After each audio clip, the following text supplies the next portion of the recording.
Assalamu alaikum students. It is session 11 for Principle of Marketing. Principle of marketing की journey हमने product mix से तक ख़त्म करते हुए अब हम आ रहे हैं उसके डिस्ट्रीब्यूशन चैनल के ऊपर. How to distribute the goods and services into the market.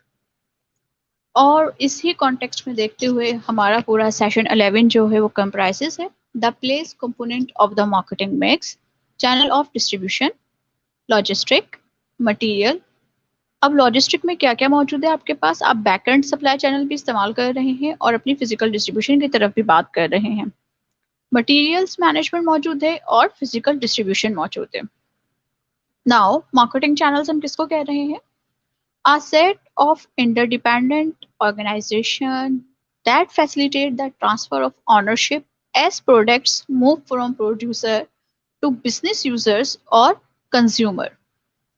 आप अपनी प्रोडक्ट्स एंड गुड्स को ट्रांसफर कर रहे हैं अपने प्रोड्यूसर तक टू बिजनेस यूजर, क्योंकि हमारे पास दो कंज्यूमर मौजूद हैं जैसे कि हम देख चुके हैं पहले. बिजनेस कंज्यूमर भी मौजूद है, हम बिजनेस यूजर्स भी मौजूद है हमारे पास, बिजनेस मार्केट भी मौजूद है हमारे पास और कंज्यूमर मार्केट भी मौजूद है हमारे पास.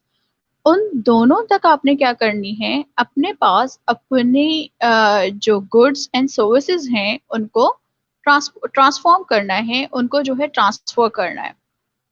उस ट्रांसफर करने के लिए आप जो भी चैनल इस्तेमाल कर रहे हो इस पूरी फैसिलिटेशन के लिए वो क्या कहला रहा है आपके पास, मार्केटिंग चैनल. नाउ अभी जो मार्केटिंग चैनल है ये आप दोनों एंड से इस्तेमाल कर रहे हैं. वो टू एंड्स किस तरीके से. फॉर एग्जाम्पल दैट आप एक ऑर्गेनाइजेशन है, आपको अपनी एक प्रोडक्ट बनानी है. उस प्रोडक्ट के लिए जो रॉ मटेरियल चाहिए उस रॉ मटेरियल को भी कहीं ना कहीं से ट्रांसपोर्ट होकर आप तक आना है. आप लॉजिस्टिक इस्तेमाल कर रहे होंगे, आप फिजिकल डिस्ट्रीब्यूशन इस्तेमाल कर रहे होंगे, एंड देन जो फाइनल प्रोडक्ट है या फाइनल गुड्स एंड सर्विसेज हैं, जो फाइनल प्रोडक्ट आप अपने कंज्यूमर तक देने के लिए जा रहे हैं उसके लिए भी आप अपना डिस्ट्रीब्यूशन एंड यूज कर रहे हैं. ओके तो जब एक बिजनेस अपने पास अपना रॉ मटेरियल इस्तेमाल कर रहा है उसको हम कह रहे हैं सप्लाई चेन मैनेजमेंट, एंड वो मार्केटिंग चैनल का सप्लाई एंड की फैसिलिटेशन है जो आप यहाँ पर अपने डिस्ट्रीब्यूशन चैनल में इस्तेमाल कर रहे हैं. Supply chain the connected chain of business entities internal and external that perform और support the channel functions. Now marketing channel के जो फंक्शंस हैं, specialisation and division of labour, overcoming discrepancies, providing contact efficiency.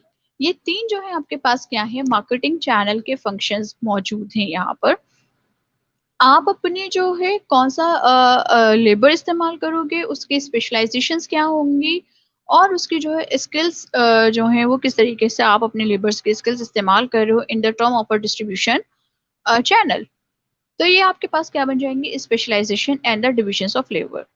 Then आप जो problems वहां पर आ रही हैं, जो शॉर्ट कमिंग्स मौजूद हैं, जो कि सिचुएशनली आपके पास आपकी डिफिकल्टीज अक्कर हो रही हैं, डिस्क्रिपेंसीज वहां पर मौजूद हैं, उसको आप क्या कर रहे हैं, ओवरकम करने की कोशिश कर रहे हैं through the marketing channel functions के. Providing contact efficiency. पूरे बिजनेस में जो गेम होता है ना स्टूडेंट्स, वो पूरे बिजनेस का गेम ही कॉन्टेक्ट एफिशिएंसी पर बेस कर रहा होता है. और मार्केटिंग का तो खासकर आपके पास जो है, आप कितनी स्पीड में अपने कॉन्टेक्ट, अपनी प्रॉब्लम के लिए अपने कॉन्टेक्ट क्रिएट करते हो और उन वो जो कॉन्टेक्ट आपने क्रिएट किए हैं उन कॉन्टेक्ट को किस तरीके से इस्तेमाल करते हो. एफिशिएंसी का मतलब उसको यूज करना. तो प्रोवाइडिंग कॉन्टेक्ट एफिशिएंसी जो है वो आपके पास आपको मार्केटिंग चैनल फंक्शंस जो है वो प्रोवाइड कर रहा है. सबसे पहले आपने लेबर की बात की, देन आपने जो है ना ओवरकमिंग्स की बात की, एंड देन फिर आपने अपने पास अपने जो चैनल्स के कॉन्टेक्ट्स हैं आपने उनको इस्तेमाल करने की बात की. That is called the marketing channel functions. Now overcoming discrepancies दोनों दो तरीके से हैं. असॉर्टमेंट मौजूद है, एक तो क्वांटिटी की जो है प्रॉब्लम मौजूद है आपके पास, और दूसरी जो है वो आपके पास असॉर्टमेंट की प्रॉब्लम मौजूद है. Now, the difference between the amount of product produced and the amount of an end user wants to buy. अब इन दोनों में जो है क्या आ गया, डिफरेंशिएशन क्रिएट हो गई, डिफिकल्टी क्रिएट हो गई. Okay the difference between the amount of product produced. आप जो अमाउंट ऑफ प्रोडक्ट प्रोड्यूस कर रहे हो लेकिन आपके पास जो है आपका जो यूजर है वो उससे ज्यादा इस्तेमाल करे, तो उन दोनों के जो बीच के विद इन डिफरेंस है आपको क्या करना है, उसको ओवरकम करना है। एक लिटिल बिट एग्जांपल्स यहाँ पर हम जो है कोट करते हैं स्टूडेंट्स, और वो है आपके पास पेंटिन शैम्पू के एक एग्जांपल हम कोट करते हैं। ठीक है, पेंटिन शैम्पू की आपके लोकेलिटी में जो है वो डिमांड है कि 100 बॉटल्स 200 बॉटल्स जो है वो पर डे सोल आउट हो जाती है। लेकिन पैंटीन के जो यूनिलीवर है वो उस एरिया में, जिस एरिया की अभी हम बात कर रहे हैं, वहां पर उसका जो सप्लायर है वो पॉसिबल बनाता है कि उसकी जो अवेलेबल क्वांटिटी है वो 150 हो। तो 150 एंड 200 के इन बिटवीन जो है वो आपके पास क्या आ गया, डिफरेंस आ गया। अब इस डिफरेंस को क्या करना है, इस मार्केटिंग चैनल के थ्रू जो है वो ओवरकम करना है। Okay, the difference between the amount of product produced and the amount an end user wants to buy. Now, इसकी दूसरी एग्जांपल्स जो है मैं आपको अमूमन बेकरीज की एग्जांपल देती हूँ कि समटाइम आप बेकरीज पर जाएं और आपको जो है pineapple cake, fresh pineapple cake की जरूरत हो और पता चले कि जो क्वांटिटी, जो फ्लेवर आप रिक्वायर्ड कर रहे हैं, जो फ्लेवर आपकी डिमांड है, आपकी वांट है, वो फ्लेवर जो है वो मौजूद नहीं है। तो यहाँ पर जो है आपके पास डिस्क्रिपेंसी ऑफ क्वांटिटी जो है वो ओकर हो रही है। नाउ असॉर्टमेंट की बात करते हैं। The lack of all the items a customer needs to receive full satisfaction from a product or products। अब देखें, हम वहां पर फिजिकल गुड्स की बात करें, जब हम क्वांटिटी की बात करें, लेकिन अब जब हम मार्केटिंग चैनल में यहाँ पर बात कर रहे हैं, तो ये lack of all the items a customer need to receive, वो तमाम का तमाम आइटम जो कस्टमर रिसीव कर रहा है, वहां पर जो है जिससे उसको सेटिस्फेक्शन मिलती है, वो तमाम के तमाम आइटम ही जो है वो क्या है, वहां से आपका मार्केटिंग चैनल जो है वो इतना ज्यादा एफिशिएंट वर्क नहीं कर रहा। वो तमाम का तमाम आइटम जो है वहां से एस्टोनिश है, वहां पर जो है उसको ओवरकम करने की जरूरत है। That is called the discrepancy of assortment. Now, channel number या इंटरमीडिएट्स, कौन कौन से जो है हम इंटरमीडिएट्स इस्तेमाल करते हैं। Common instruments, retailers, okay, and wholesalers. या तो आप रिटेलर यूज कर रहे हैं या आप होलसेलर यूज कर रहे हैं, ये दोनों बड़े कॉमन है। लेकिन कुछ और भी इंटरमीडिएट्स जो है वो यहाँ पर मौजूद होते हैं मार्केटिंग में। सबसे पहले रिटेलर्स, होलसेलर की बात करें, होलसेलर का आपके पास डायरेक्टली कनेक्ट होता है आपकी ऑर्गेनाइजेशन से, और वो बल्क क्वांटिटीज में जो है वो क्या करता है, आपकी गुड्स एंड सर्विसेज को जो है वो आपसे ले रहा होता है। और रिटेलर क्या करता है, उसके पास जो है वो डायरेक्ट जो है कंज्यूमर से और कस्टमर से जो है वो रिलेटेड होता है। उसके पास बड़े मार्जिन में बल्क क्वांटिटीज नहीं होती है, लेकिन वो वहां पर क्या करता है, छोटे मार्जिन में नंबर ऑफ क्वांटिटीज जो है वो इतनी ज्यादा नहीं होती, मिनिमम नंबर ऑफ क्वांटिटीज जो है वो मौजूद होती हैं, लेकिन वो यहाँ पर क्या कर रहा है, अपने कस्टमर को डायरेक्टली सेटिस्फाइड कर रहा है।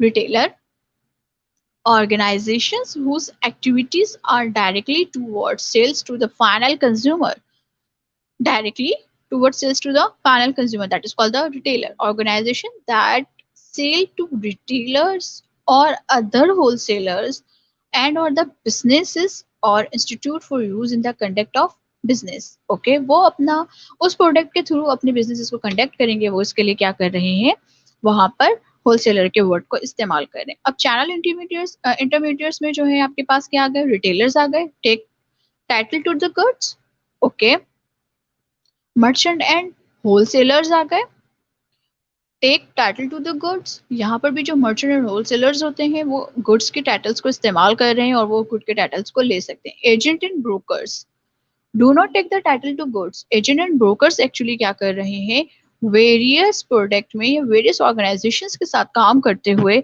वहां पर पॉसिबल बना रहे हैं कि डिफरेंट इंटरमीडिएट्स को जो है वो फाइंड आउट कर सकें।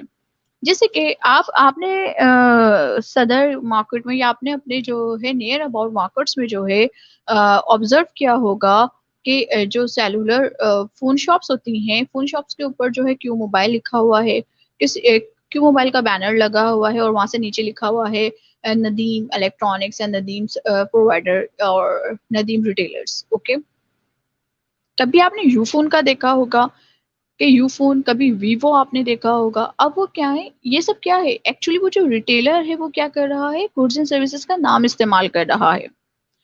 एजेंट और ब्रोकर्स जो है वो गुड्स एंड सर्विसेज का टाइटल्स जो है वो इस्तेमाल नहीं कर रहे होते। ओके, वो सिर्फ चैनलाइज करते हैं चीजों को। पर्सन टू पर्सन एजेंट और ब्रोकर्स जो है काम कर रहे हैं, कमीशन बेस्ड काम कर रहे हैं, पर्सन टू पर्सन कांटेक्ट कर रहे होते हैं और वहां पे कनेक्शंस जो है वो क्रिएट कर रहे होते हैं। Factor suggestions type of wholesaling intermediate to use. Now वो फैक्टर्स जो कि सजेस्ट कर रहे हैं कि इंटरमीडिएट्स क्या क्या चीजें जो है वो यूज कर सकता है, और हम यहाँ पर होलसेलिंग के कॉन्टेक्स्ट में बात कर रहे हैं।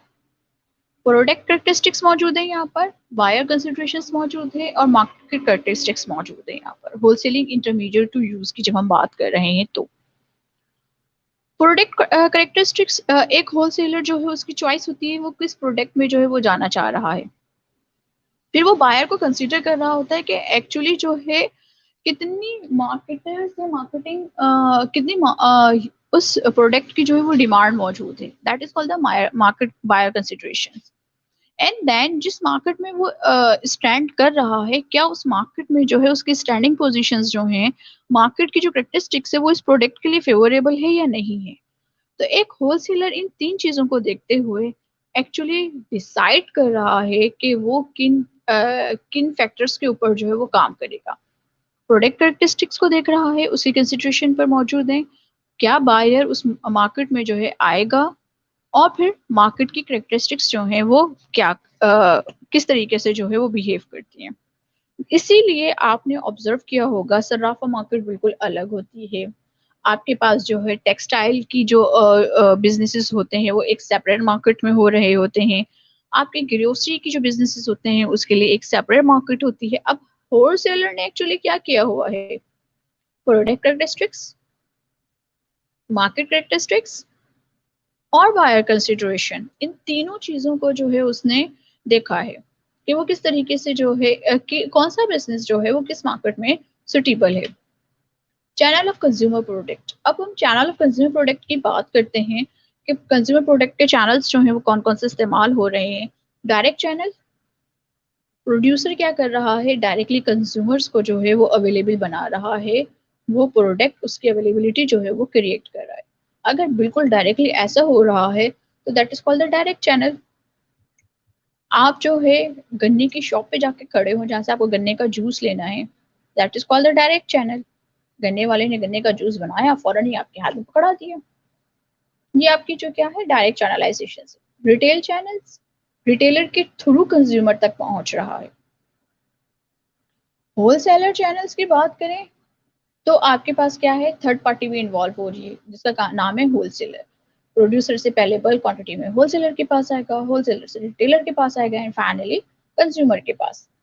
एजेंट या ब्रोकर चैनल की बात करें, प्रोड्यूसर क्या कर रहा है, उसके पास होलसेलर से कांटेक्ट नहीं है, उसने एक एजेंट को, एक ब्रोकर को जो है क्या किया है, ये टास्क दे दिया है कि भाई इस प्रोडक्ट का होलसेलर आप सर्च करके जो है उस तक हमारे जो प्रोडक्ट है उसको भेज दें। देन एजेंट जो है वो बीच में आ गया। तो प्रोड्यूसर, ये सबसे ज्यादा जो एजेंट एंड ब्रोकर चैनल है ना, ये आपके इंटरनेशनल मार्केट में इस्तेमाल होता है। प्रोड्यूसर, एजेंट और broker, wholesaler, retailers and consumer. Okay, ये आपके पास channel of product. Alternative channel arrangements भी होती हैं। आप मल्टीपल चैनल्स जो है ना वो आप इस्तेमाल कर रहे होते हो। समटाइम जो है आप क्या मल्टीपल चैनल्स में जो आप क्या करो, अपने पर्सनस जो है अपनी जो करेक्टरिस्टिक्स हैं उसको आप इन्वॉल्व कर दो मल्टीपल चैनल्स के अंदर के। डिफरेंट जो है रिटेलर्स मौजूद हैं, डिफरेंट जो है वो एजेंट एंड ब्रोकर्स मौजूद हैं। एजेंट एंड ब्रोकर्स जब आप डिफरेंट मौजूद करोगे तो वहाँ पे आपके पास मल्टीपल चैनल्स जो है वो इंक्लूड हो जाएंगे। नॉन ट्रेडिशनल चैनल्स मौजूद हैं आपके पास यहाँ पर, और आपके पास यहाँ पर स्ट्रेटेजिक चैनल अलायंसेस मौजूद हैं कि आप क्या कर रहे हो, इंटरनेशनली या नेशनली अपने प्रोडक्ट को चैनलाइज करने के लिए दूसरे अलायंसेस को जो है वो इस्तेमाल कर रहे हैं। सप्लाई चेन मैनेजमेंट, उसको थोड़ा सा ओवरव्यू लेते हैं student. A management system that coordinates and integrate all of the activities performed by supply chain members into a seamless process। वो कोई प्रोसेस नजर नहीं आ रहा। नॉर्मली हम जो प्रोसेस देख रहे होते हैं वो producer to the final goods के इन कॉन्टेक्स्ट में जो है हम देख रहे होते हैं। ओके, रॉ मटेरियल के लिए जो है हम ये रॉ मटेरियल के लिए जो है पीछे का बिजनेस मार्केट क्या काम कर रही है, किस तरीके से काम कर रही है, वो नॉर्मली हमारे पास जो है वो नजर नहीं आ रही होती। ओके, तो ये सीमलेस प्रोसेस है from the source of to the point of the consumption resulting in enhance customers and the economic value. अच्छा, सप्लाई चेन क्या सिर्फ जो है आपके रॉ मटेरियल के लिए यूज होगा? क्वेश्चन रेज हो रहा है। मैं इतनी मतलब पिछले 15 से 16 मिनट से जो मैं एक बात कर रही हूँ, रॉ मटेरियल के लिए आप सप्लाई चेन मैनेजमेंट कर रहे हो, रॉ मटेरियल के लिए आप सप्लाई चेन मैनेजमेंट कर रहे हो। Is it? Not at all. आपका जो फाइनल गुड्स है आपको उसकी भी तो अवेलेबिलिटी प्रोसेस को जो है वो मेक श्योर करना है। It means of that supply chain management आपके पास आपके दोनों कॉन्टेक्स्ट में काम कर रही है।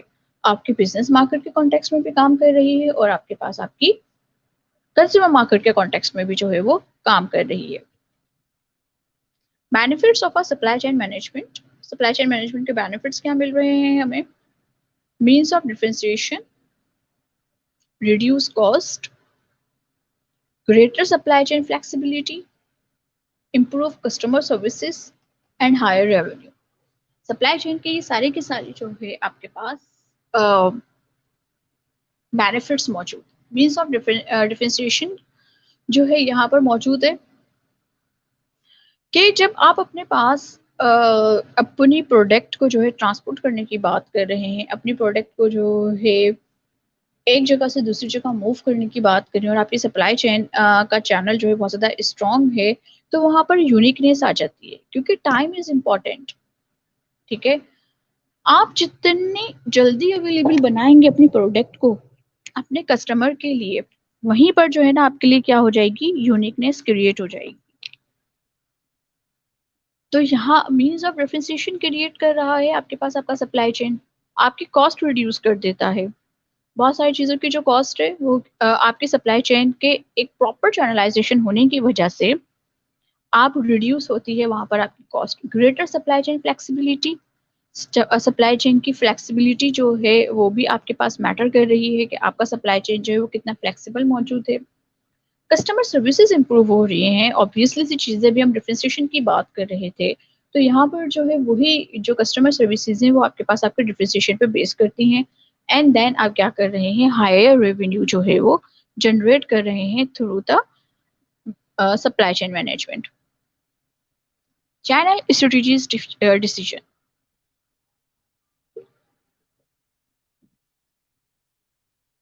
चैनल स्ट्रेटजी डिसीजन जो है, आप लोगों को मैं प्रोडक्ट लाइफ साइकिल याद करवाती हूँ स्टूडेंट्स। जब हम प्रोडक्ट लाइफ साइकिल की बात कर रहे थे तो हमने एक चीज़ जो है वहाँ पर देखी थी कि अगर आप इंट्रोडक्टरी स्टेज पर हैं तो आप जो है इंटेंसिव डिस्ट्रीब्यूशन पे, आप सिलेक्टिव डिस्ट्रीब्यूशन की बात कर रहे हैं। फिर आप जो है जब ग्रोथ पे जा रहे हैं, मेच्योरिटी पे जा रहे हैं, तो आप इंटेंसिव डिस्ट्रीब्यूशन की बात कर रहे हैं। और जब आप वाइप आउट कर रहे हैं मार्केट से तो आप क्या कर रहे हैं, एक्सक्लूसिव डिस्ट्रीब्यूशन की बात कर रहे हैं, या फिर जो है आप सिर्फ इस बात पे बात कर रहे हैं कि हमारे पास हमारी प्रोडक्ट जो है वो कहाँ कहाँ पर अवेलेबल होगी। That is called the strategic decisions of our channel.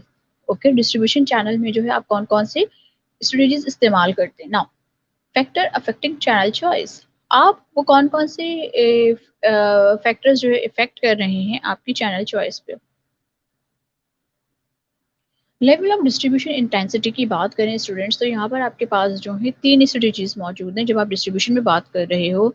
एक है आपके पास इंटेंसिव, दूसरी है आपके पास सिलेक्टिव और तीसरी है आपके पास एक्सक्लूसिव डिस्ट्रीब्यूशन। पहले हम इन तीनों को अंडरस्टैंड करते हैं, फिर उसके बाद हम अंडरस्टैंड करेंगे कि भाई मार्केट फैक्टर से इसका क्या जो है क्या लिंक बन रहा है, प्रोडक्ट से क्या लिंक बन रहा है और प्रोड्यूसर फैक्टर से क्या लिंक बन रहा है। इंटेंसिव डिस्ट्रीब्यूशन का क्या मतलब हुआ, आप अपनी प्रोडक्ट को जिस जोग्राफिकल मार्केट में आप मौजूद हैं, जिस जोग्राफिकल सेगमेंटेशन के साथ आप मौजूद हैं, उसके ए टू जी कस्टमर के पास जो है वो आपकी प्रोडक्ट पहुंच जानी चाहिए। आपकी जो टारगेट प्रोडक्ट है, टारगेट कस्टमर्स हैं, टारगेट सेगमेंटेशन है, उस तक जो है आपके पास आपकी प्रोडक्ट जो है वो अवेलेबल होनी चाहिए। That is called the intensive distribution. Okay, it means of that जिस मार्केट में आप जो है अपनी प्रोडक्ट पर काम कर रहे हैं, जिस मार्केट के लिए आपकी प्रोडक्ट मौजूद है, आपके तकरीबन 99% जो है वो टारगेट कैप्चर होनी चाहिए। That is called the intensive distribution. वो मार्केट कैसे कैप्चर होगी, आप मेक श्योर करेंगे कि उस लोकेलिटी में जितने जहाँ जहाँ पर स्टोर्स मौजूद हैं, जहाँ जहाँ से आपकी प्रोडक्ट जो है वो सेल हो सकती है, वहाँ पर आपकी प्रोडक्ट की अवेलेबिलिटी पॉसिबल हो। That is called the intensive distribution. Selective distribution की बात करें, सिलेक्टिव डिस्ट्रीब्यूशन कहते हैं आप क्या कर रहे हैं, जहाँ पर डिमांड ज़्यादा है, आप सिर्फ जो है उन सेलेक्टेड जगहों पर अपनी प्रोडक्ट को अवेलेबल बना रहे हो। Okay, that is called the selective distribution. सही कि कुछ जो है आपकी डिमांड जो है जस्ट जो है तारिक रोड के एरियाज में, जस्ट जो है डिफेंस क्लिफ्टन के साइड के एरियाज में, बहरिया टाउन में मौजूद है, आपने अपना डिस्ट्रीब्यूशन चैनल से वहीं पे खोला, आप सिलेक्टेड हो गए, that is called the selective distribution. Exclusive distribution का मतलब होता है आपके पास सिर्फ जो है प्रोड्यूसर ही जो है रिस्पॉन्सिबल है कि वो अपने पास अपनी प्रोडक्ट अपनी स्पेसिफिक प्लेस से जो है वो सोल्ड आउट करेगा। जैसे गुल अहमद की एग्जांपल लें, अगर हम यहाँ पर प्रोड्यूसर फैक्टर है ना, ये गुल अहमद की प्रोडक्ट आइडिया से ही मिलेंगी। गुल अहमद की प्रोडक्ट किसी और आउटलेट से नहीं मिलेंगी। That is called the exclusive distribution. Okay, इसका मतलब क्या हुआ, ये तीनों डिस्ट्रीब्यूशन स्ट्रेटजीज जो हैं वो किसी एक खास फैक्टर के ऊपर जो है वो बेस कर रही हैं। मार्केट फैक्टर जो है वो क्या कह रहा है, आप मार्केट फैक्टर मीन्स दैट कि आप मार्केट के मैक्सिमम शेयर्स जो हैं वो इंगेज करना चाह रहे हैं। जब आप मार्केट के मैक्सिमम शेयर्स इंगेज करना चाह रहे हैं तो आप मैक्सिमम प्लेसेस के ऊपर अपना प्रोडक्ट अवेलेबल बनाएंगे। That is called the intensive distribution. Selective distribution जो है वो प्रोडक्ट के ऊपर बेस कर रहा है। प्रोडक्ट के ऊपर किस तरीके से बेस कर रहा है सिलेक्टिव डिस्ट्रीब्यूशन, आपकी प्रोडक्ट की नेचर ऐसी है कि वो हर जगह पर जो है वो इतना अच्छा मार्केट शेयर या इतनी अच्छा मार्केट को जो है वो इंगेज नहीं कर सकती। ओके, तो आप सिर्फ उन जगहों पर पॉसिबल बनाएंगे अपनी प्रोडक्ट को जहां पर आपका प्रोडक्ट जो है वो आपको प्रॉफिट दे के जा सके, और वो सिलेक्टिव डिस्ट्रीब्यूशन के ऊपर जो है वो बेस कर रहा है। That is called the product factors. जैसे कि मैं आप लोग को एक बड़े इंटरेस्टिंग एग्जांपल देती हूँ यहाँ पे तवा आइसक्रीम की।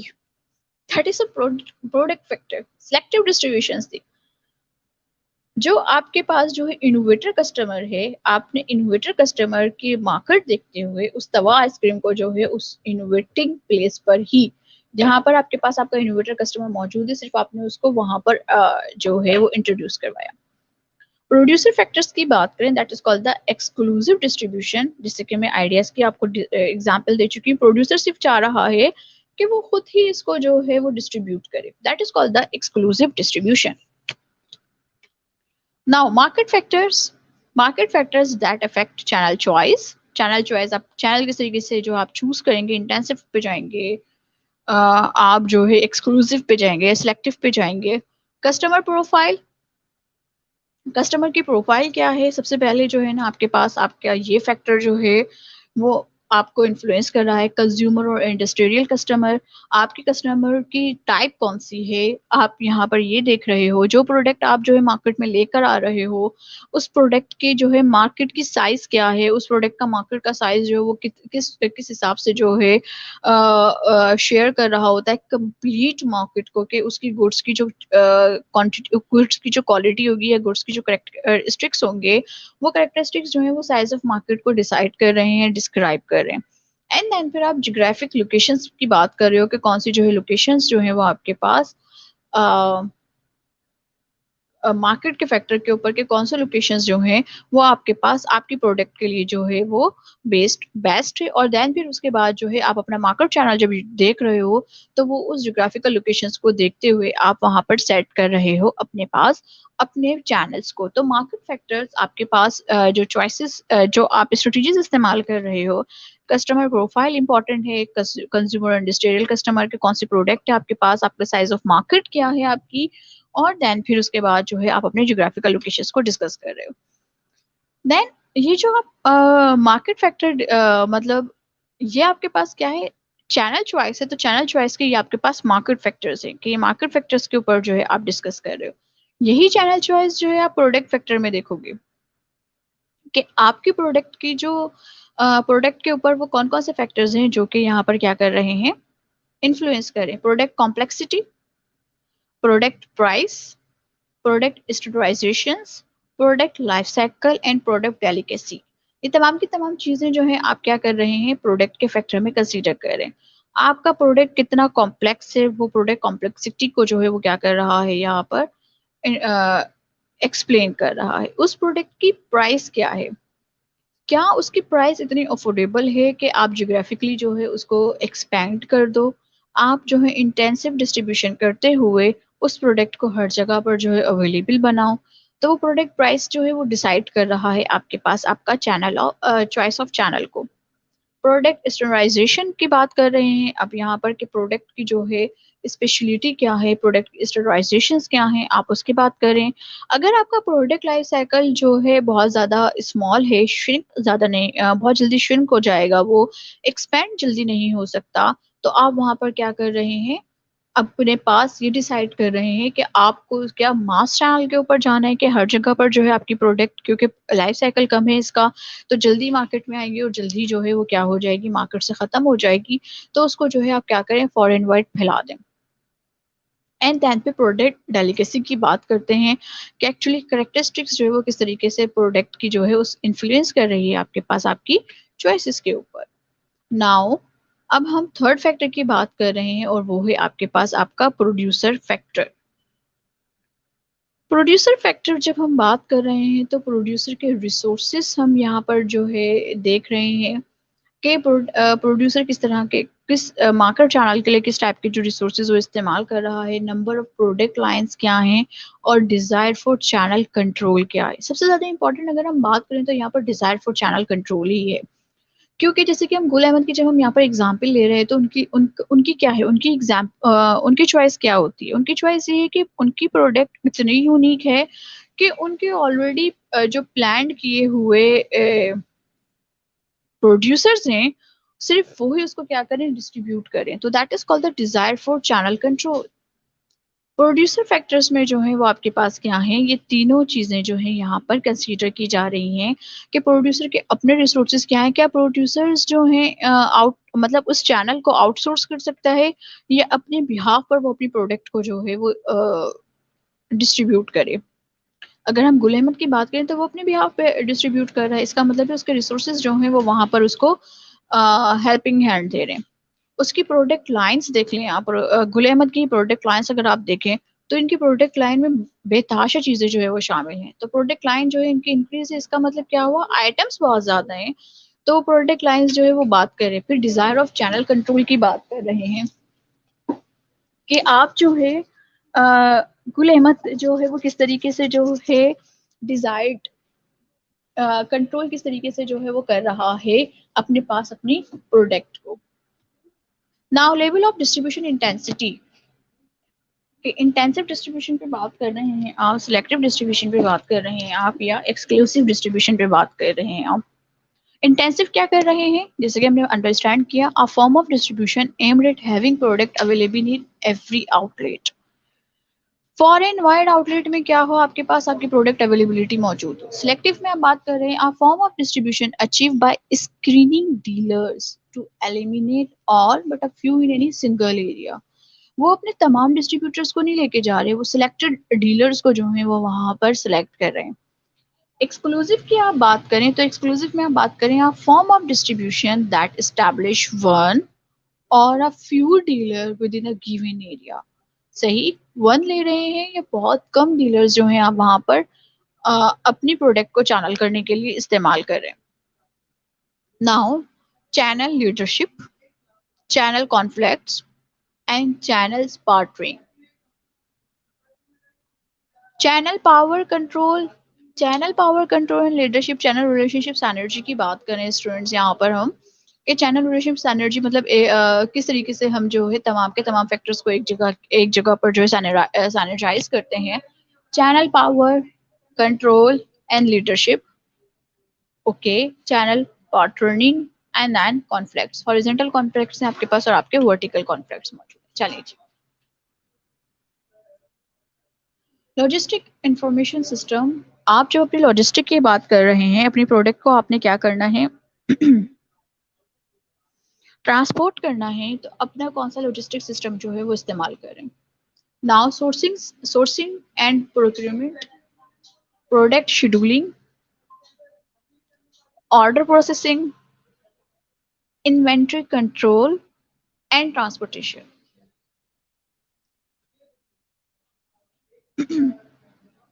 ये स्टार्ट हो रहा है आपके पास आपकी सोर्सिंग से।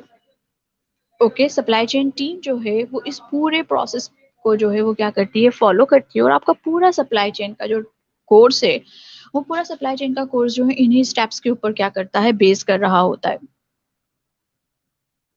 सोर्सिंग एंड प्रोक्योरमेंट, आप अपने पास कहाँ से अपने जो है रॉ मटेरियल को हासिल कर रहे हैं, कौन सा सोर्स जो है वो आप इस्तेमाल करेंगे।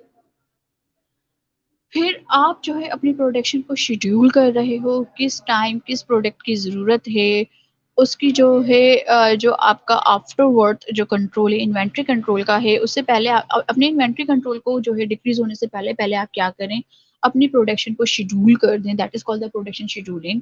फिर आप ऑर्डर प्रोसेसिंग की बात कर रहे हो कि कौन सी प्रोडक्ट कब कहाँ पर किस तरीके से ऑर्डर की जाती है और वो प्रोसेस किस तरीके से आप इस्तेमाल करोगे, that is called the main an important factor in a supply chain team, that is the order processing। then फिर आप इन्वेंट्री कंट्रोल की बात कर रहे हो कि आपके पास एक लिमिट तक आपके पास आपका इन्वेंट्री जो है वो कंट्रोल होना चाहिए। फिर warehouse and materials handling की बात करें कि आप जो है वेयर हाउस क्या आप अपना ज़ाती इस्तेमाल करोगे, आप जो है वेयर हाउस की जो 5 टाइप्स हैं आप उन 5 टाइप्स में से किसी एक टाइप को इस्तेमाल कर रहे हो, और अपना मटेरियल हैंडल किस तरीके से कर रहे हो, क्या आपके पास आपकी जो प्रोडक्ट है वो इतनी ज़्यादा सेंसिटिव है कि उसकी हैंडलिंग के लिए आपको जो है बहुत ज़्यादा प्रोसेस को इस्तेमाल करना पड़ रहा है। एंड फाइनली आप ट्रांसपोर्टेशन की बात करो, channels and distribution decision for services, ये तो हमने प्रोडक्ट की बात करी। आप अपने सर्विसेज की जब आप बात कर रहे होते हो तो टाइम इज मनी, इस फॉर्मूले को इस्तेमाल करते हुए आप क्या करते हो, मिनिमाइज वेटिंग टाइम्स पे रखते हो अपने पास सर्विस देने के लिए। मैनेजिंग सर्विस कैपेसिटी, किस तरीके से आप अपनी सर्विसेज की कैपेसिटी को जो है मैनेज करोगे, कितने टाइम में कितने लोगों को जो है आप हैंडल कर सकते हो, आपकी कैपेसिटी क्या है सही। एट इम्प्रूविंग सर्विस डिलीवरी, और सर्विस डिलीवरी जो है वो किस तरीके से इम्प्रूव करोगे। पेट्रोल पंप की एग्जांपल लेते हैं स्टूडेंट्स, सीएनजी के लिए आप लोगों ने लंबी लंबी लाइंस जो है वो लगी हुई देखी होंगी, और माशाल्लाह से आप लोग कभी ना कभी जो है इस एक्सपीरियंस को आप लोगों ने जो है वो एक्सपीरियंस भी किया होगा, सॉरी फॉर दैट, यह आपने जो है एक्सपीरियंस भी किया होगा। जब आप पेट्रोल पंप पर होते हो या आप सीएनजी की लाइन में होते हो, सबकी चॉइसेस होती है वो तकरीबन जो है 5 आवर में जो 5 मिनट में 5 to 7 मिनट्स में जो है वो वहां से फ्री हो जाए। जैसे ये टाइम ड्यूरेशन बढ़ना ही शुरू होता है तो सम टाइम जो है लोग या तो वेटिंग पे रहते रहते जो है वो उस लाइन में से स्किप होना शुरू हो जाते हैं, या फिर जो है वो डिले टाइम होने की वजह से जो है वो आपके पास आपकी प्रोडक्टिविटी जो है वो डिक्रीज होना शुरू हो जाती है। अच्छा, ये जो हम बात करते हैं ना कितना टाइम होना चाहिए, ये नेटवर्किंग के थ्रू पूरा टाइम को कैलकुलेट किया जाता है कि आप अपने सर्विस चैनल में जो है कितने देर में एक कस्टमर को फैसिलिटेट करेंगे। फॉर एग्जांपल दैट आप एक क्लिनिक में मौजूद हैं और वहाँ पर एक जो है टाइम गिवन होता है कि एक कस्टमर को, ये जो आपका एक पेशेंट है उस पेशेंट को जो है वो तकरीबन आप 5 to 7 मिनट्स का क्वालिटी टाइम देंगे, और उसके बाद जो है आप उसका टाइम जो से ज़्यादा जो है आप उसको टाइम नहीं दे सकते, आपने जो एक मेजरमेंट बनाई हुई। तो ये है आपके पास आपका channel and distribution decision for a services making. इससे क्या होगा, आपके पास आपकी सर्विस डिलीवरी इंप्रूव हो जाएगी, सर्विस कैपेसिटी आपके पास अच्छी है, और जब आपके पास आपका टाइम मिनिमाइज होगा तो वो आपके कस्टमर के ऊपर, आपके कंज्यूमर के ऊपर एक पॉजिटिव एडवांटेज जो है वो वहां पर दे रहा होगा। जब हम सर्विस चैनल्स की बात कर रहे होते हैं स्टूडेंट, तो सर्विस चैनल में जो है एक चीज़ जो हम वहाँ पर उसकी नेटवर्किंग हम बना रहे होते हैं या नेटवर्किंग को हम देख रहे होते हैं, इन 3 फैक्टर्स के अलावा भी जो है आपके पास आपकी सर्विस क्वालिटी जो है वो यहाँ पर मैटर कर रही होती है। जैसे कि आपने बहुत ज़्यादा जो है एक्सपीरियंस किया होगा गवर्नमेंट हॉस्पिटल्स की, जो है आप आपने एक्सपीरियंस देखा होगा, और इवन जो है आपने प्राइवेट हॉस्पिटल्स के एक्सपीरियंसेस को भी देखा होगा। आपका अगर गवर्नमेंट हॉस्पिटल की आप बात करें तो गवर्नमेंट हॉस्पिटल में जो है आपको पेशेंट को फैसिलिटेट करने का जो क्वालिटी ऑफ टाइम होता है वो जस्ट आपके पास 3 to 4 मिनट्स, वो इतना ज़्यादा 3 to 4 मिनट से ज़्यादा जो है वो अपने पेशेंट्स को जो है वो फैसिलिटेट नहीं कर सकते। लेकिन अगर आप ये प्राइवेट हॉस्पिटल्स की तरफ आएँ तो प्राइवेट हॉस्पिटल्स जो है वो अपने कंज्यूमर के लिए 15 मिनट्स टू 14 मिनट्स का जो है क्वालिटी टाइम्स रखते हैं। Reason behind it, number of patient. आपके पास जो है पब्लिक हॉस्पिटल या गवर्नमेंट हॉस्पिटल जो है वो एक्चुअली जो अपने नंबर ऑफ कंज्यूमर हैंडल कर रही है उसकी तादाद जो है उनके प्राइवेट हॉस्पिटल से 3 to 4 टाइम्स ज़्यादा है, जिसकी वजह से जो है वो क्या कर रहे हैं अपने नेटवर्किंग चैनल में सिर्फ इतना टाइम जो है एलोकेट कर रहे हैं जिससे गिवन टाइम पीरियड में वो अपने तमाम के तमाम कस्टमर्स को जो है वो सेटिस्फाइड कर दें। ओके, तो वहाँ पर जो सर्विसेज हैं, सर्विसेज के लिए जो है ये सिस्टम बड़ा कॉम्प्लेक्स हो जाता है। जब हम प्रोडक्ट के लाइन से निकल के बात करते हैं, हम सर्विस लाइन की तरफ आकर बात कर रहे होते हैं, तो क्वालिटी ऑफ सर्विस जो है वो डिपेंड कर रही है कि आपके पास number of customer and number of consumer given time period में कितने हैं, जिसकी वजह से कि आप कितना अपने कस्टमर्स को वेट करवा सकते हैं और कितना अपने कस्टमर्स के साथ जो है यहाँ पर स्टे कर सकते हैं।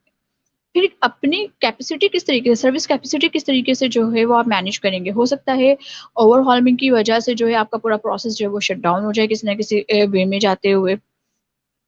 सम टाइम जो है ये हो सकता है कि आपका क्योंकि पर्सन टू पर्सन काम कर रहे होते हैं और पर्सन जो है वो इतना एग्जॉस्ट हो चुका हो कि आपकी सर्विस की क्वालिटी जो है वो वहाँ पर डिस्टर्ब होना शुरू हो जाए। तो आप इन तमाम की तमाम चीज़ों को बड़ा कीनली कंसिडर कर रहे होते हो at the time of channel of distribution decision for the services के टाइम, और फिर आप अपनी सर्विसेज की डिलीवरी होटल में बैठे, एक होटल की जो टाइमिंग्स है आपके पास, आपने अपना मेन्यू ऑर्डर किया और ऑर्डर करने के बाद आप जो है अपने वेटर से पूछते हो कि how much time you will take, तो वो आपको बता रहा होता है कि जस्ट जो है 45 मिनट्स में जो है 40 to 45 मिनट्स में जो है वो आपका ऑर्डर जो है वो प्लेस कर दिया जाएगा। 40 to 45 मिनट्स बहुत ज़्यादा टाइमिंग है। तो कोशिश करें कि वहाँ पर ये जो मैक्सिमम टाइमिंग दे रहे हैं, क्योंकि आपके कस्टमर, अगर आपने अपने कस्टमर को मिनिमम टाइम देंगे तो हर मिनिमम टाइम के बाद उसके अंदर जो है एक क्वेश्चन वो रेज करना शुरू कर देगा कि वेयर इज द ऑर्डर।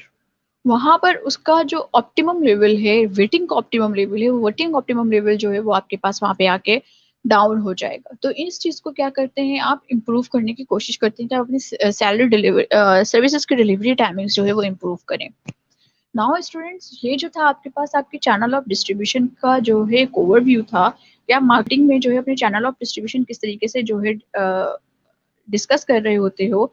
और इस मार्केटिंग चैनल में जो आपके लिए सबसे ज़्यादा इंपॉर्टेंट चीज़ थी वो मार्केटिंग चैनल की इंपॉर्टेंट चीज़ थी कि आप अपनी डिस्ट्रीब्यूशन स्ट्रेटेजीज को जो है वो किस तरीके से इस्तेमाल कर रहे हो। डिस्ट्रीब्यूशन स्ट्रेटेजीज की जो चॉइसेस हैं, वो डिस्ट्रीब्यूशन स्ट्रेटजीज की चॉइसेस जो हैं वो आपके पास आपका एग्जाम्स क्वेश्चंस मौजूद है कि मोस्ट प्रोबेबली जो है एग्जाम्स में आपके पास जो क्वेश्चन इस्तेमाल हो रहा होता है वो क्वेश्चन आ रहा होता है, वो क्वेश्चन आपके पास डिस्ट्रीब्यूशन स्ट्रेटेजीज को देखते हुए ही आता है। और डिस्ट्रीब्यूशन स्ट्रेटेजीज को जो है वो कौन से फैक्टर्स हैं जो कि डिसाइड कर रहे होते हैं, जैसे कि आपके पास आपका मार्केट फैक्टर है, आपका प्रोड्यूसर फैक्टर है और आपका प्रोडक्ट फैक्टर। ये 3 फैक्टर हैं जो आपके पास आपकी डिस्ट्रीब्यूशन की स्ट्रेटेजीज को डिसाइड कर रहे होते हैं। नाउ स्टूडेंट्स, आज के सेशन को हम यहाँ पर वाइंड अप करते हैं। Thank you so very much and Allah Hafiz.